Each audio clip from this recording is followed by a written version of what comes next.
Now, this gentleman brings up a good point that I've heard spoken about many times before. He's saying that if you're a man and your finances are not, on par, I don't know exactly what he said because I'm driving, then you shouldn't be courting.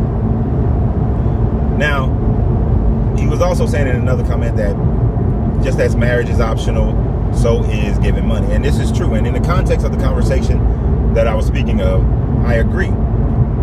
But also in the context of the conversation, it's about if you're already engaged in a relationship and then something happens. You see, change is a constant of the universe. You can't stop change. And sometimes that change is your financial standings.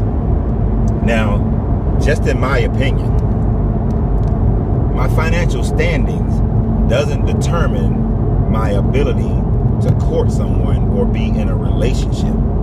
If financial standings was that important to the point where you shouldn't even court, then that would mean if your finances change, you should end the relationship because you're no longer in a financial position to court. Now, I know people are going to say, well, that's different. You're already in a relationship. It wasn't that way when you started. So, of course, you fight through it. You work through it. But here's the thing.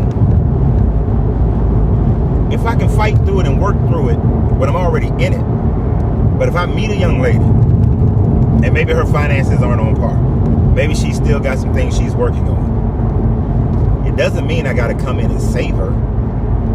But it still means I can court her.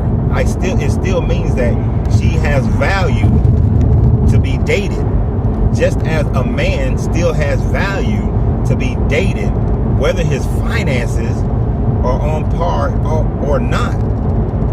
If a woman is with a man, but she can't understand that he's working to lift his finances, so maybe he can't take you out on all the dates you want to go on. Maybe he can't go on all the trips you want to go on. And if your standard is that he got to already be there, I hate to see the person that you would be once that standard changes. Are you going to stick by them or are you going to leave them? That's the question.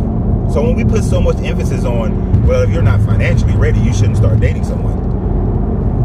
Finances has nothing to do with that. Now, if it was emotional, if it was a heart issue, depending on the person, depending on the issue, because even in that, it's all relative to the two individuals involved. If the person can deal with it, if the person can work with that person, then they should. I hate those kinds of standards.